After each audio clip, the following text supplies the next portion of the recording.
Hi everyone, I'm Melissa Thomas from C2C Stamping, and I'm excited to share a little bit about our Bookathon that's coming up. What is a Bookathon? Why would you want to do a Bookathon? Maybe some ideas on some strategies and some tips and techniques that I have. I've been a demonstrator for 10 plus years, and we used to do Bookathons all the time, pre-COVID, but it's been quite some time since the company has sponsored a Bookathon. And you can do your own Bookathon anytime you wanted to do it. It's an idea that you could run with your teams. But basically, it means that we have a small period of time, in this case 24 hours on Thursday, March 21st, that everyone's going to reach out to contacts that they have and say, hey, would you like to book a class with me in April? So this Bookathon is specifically focused around events happening in April. And so we do this so that we can meet new customers, right? The idea for the Bookathon is to book with people who haven't booked with you before. So it could be new contacts that you've made. It could be people that you've meant to follow up with, but maybe you haven't, and you could use this as an excuse, like, hey, we have a Bookathon today, and I was, wanting to reach out to you and see how things are going, and, sorry we lost touch. So for me, sometimes that happens when things get busy. I know I met a lot of people at craft fairs before the Christmas holidays. This would be a great opportunity to reach out to those people. I've added them to my email list, but now I'm going to text them or call them, and reaching out to them in a different way might spark some interest.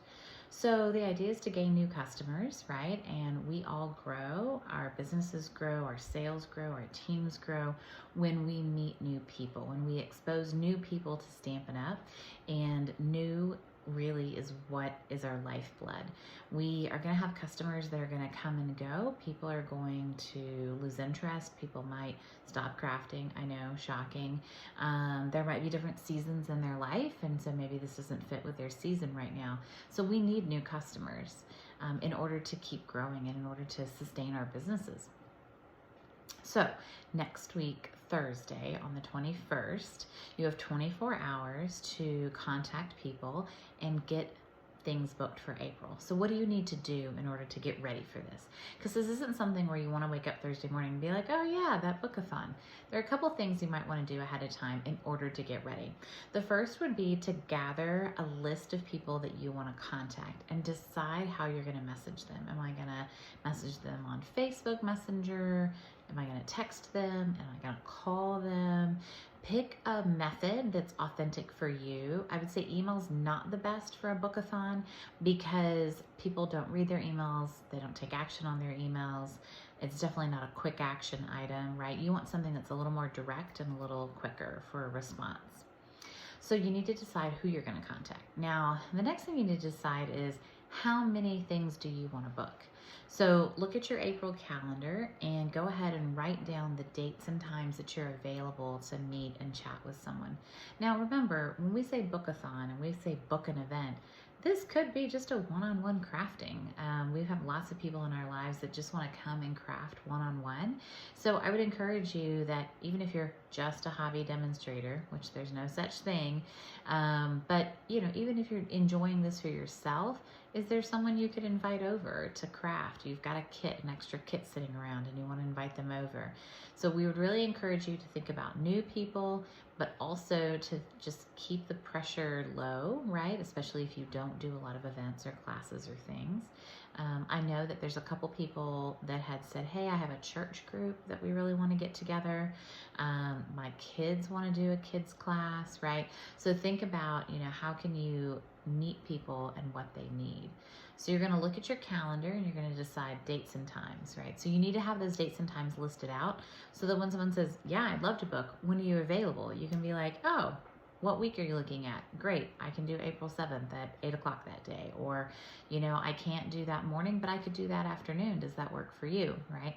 So you need to have your who you're going to reach out to. You need to have your when. So you need to have your times and dates set out ahead of time, because there's only so much time that we all have. And April's a busy month. There's a lot going on. Now, Easter's already happened. Mother Day hasn't happened yet, but I know I've got a big Girl Scout camp out weekend.